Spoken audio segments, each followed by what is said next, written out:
What's going on, everybody? In today's video, I'm going to be discussing 5 myths in the hobby, regardless of sports cards, Pokemon cards, whatever, just the hobby in general. And this is a video I've been wanting to make for a little bit now. However, I finally decided to do it because I don't know if this is going to be a controversial video where there's a lot of debating, a lot of back and forth thing, a lot of, so hopefully we can have a good conversation about it down in the comments below. So as we go through this video and you have any comments or opinions, make sure to drop them down below. Let's kick it off with number 1.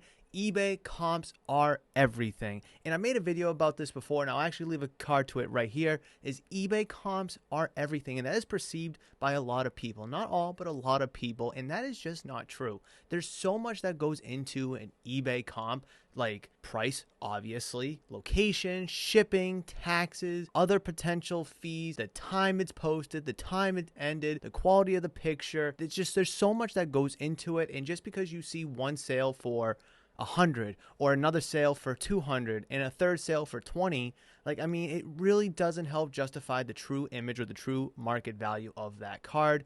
Plus, again, when there's so many comps out there to go off of, it can get a little bit of confusing for people. But also on the other end, if there's only a few comps, or maybe even just one in some instance, it can also be confusing in its own way. So eBay comps aren't everything, but make sure you do your research and make sure you conduct it wisely to whatever makes you feel comfortable in determining a card's value. Number 2, shops overcharge. Now, I'm not going to speak for every card shop because I just can't. I can only speak for Murph's Card Town. And to be honest, that's just not true. I'll start with the sealed stuff, the retail stuff more specifically, is I price it at MSRP price. Regardless, wherever you can buy it at a big box store, you'll be able to find it here at the shop for the same price.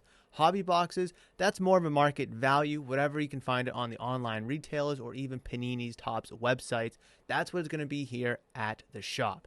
Now, when it comes to singles and individual cards, I price the cards in good faith when I'm doing that prior to putting the cards in the new arrivals case.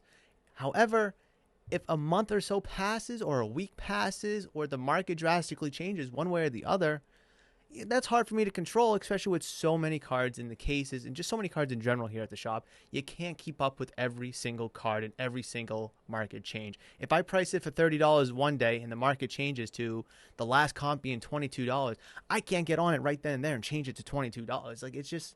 That's not realistic. Again, I can't speak for every shop, and I'm not going to, but I will speak about Murph's Card Town, and in good faith, I do price those cards out at the moment of pricing. And again, if the market changes over time, sorry.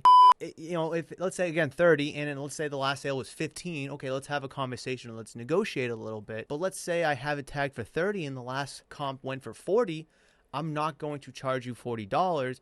I'm going to charge you the 30 and tell you, hey, I'm at 30 right now, but since the last one did 40, once you walk out the door, it's going to be a $40 card.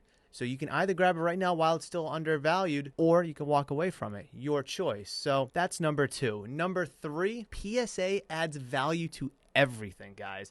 That's just not true in itself. And I've talked about this with Ricky on Hobby Talk. I've talked about this here at the shop, probably on the channel here numerous times, and I'll do it again, is if you type in Patrick Mahomes PSA 9, which Patrick Mahomes, arguably the best quarterback in all football right now. He just won his 3rd damn Super Bowl, so it's hard to say he's not. Then you type in PSA, which supposedly adds all this value. Then why are there sales for inserts and numbered cards of Patrick Mahomes selling for 99 cents? Now, again, this goes back to my first point that eBay comps are everything. If PSA adds all this value and you're paying $15, $20, $25 a card plus whatever shipping and such that you're paying for, then why is the best quarterback in football, a 3-time Super Bowl champion, still selling for 99 cents?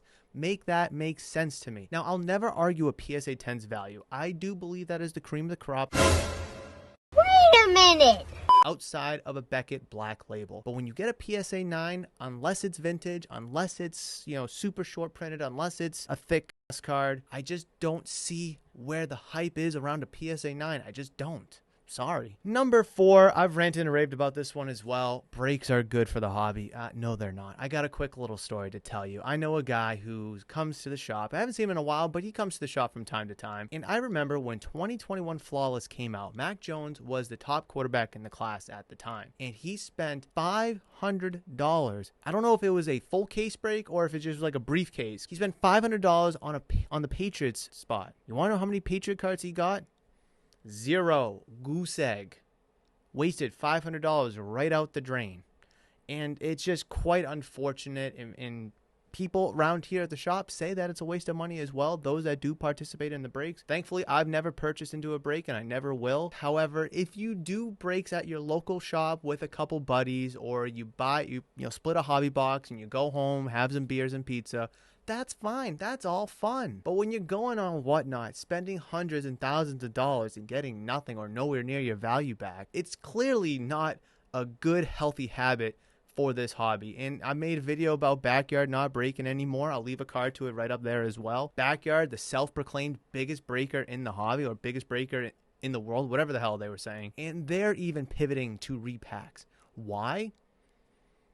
Watch that video that I queued up there and I dive way more into it. Last but not least, number 5. And again, this list was in no order, just like any of the other lists that I make. But number 5, the market is crashing / it's low. No, it's not. Maybe, again, I've made tons of videos about this before. I've talked about it here at the shop 1,000,001 times. If you're brand new to the hobby or got into it during COVID, then yeah, sure, you probably think it's crashing. It's low.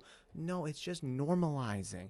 Cards, boxes should never have been the prices that they were in 2020, 21, 22. Sometimes, some even the prices you saw in 2023. Yeah, Zion Williamson PSA 9 cards are $10. Back during COVID, when he was the hype of the town, those were like $200, $300, $400, $500. I could only imagine what the cap on that or the highest sale on that card was. Those cards should have never been that price to begin with. From a 2, 3, 4 year scope, sure, it looks like it's low. Sure, it looks like it's down. Sure, it looks like it's crashing. But look back 2019, 2018, 2015, 2010, 2005, 2010, 2010, 2005. It's normalizing. It's correcting. And of course, inflation is going to play a factor in it as well. Those are 5 myths about the hobby that hopefully I was able to debunk for you guys. Again, leave your comments and your opinions down below, as I can't wait to read and reply to them. Please make sure you smash the thumbs up button, and of course, subscribe to the channel if you're new or haven't considered subscribing. I've queued up an excellent video right here for you guys that I do believe is going to be excellent for your hobby endeavors. Hopefully, I'll see you in that one.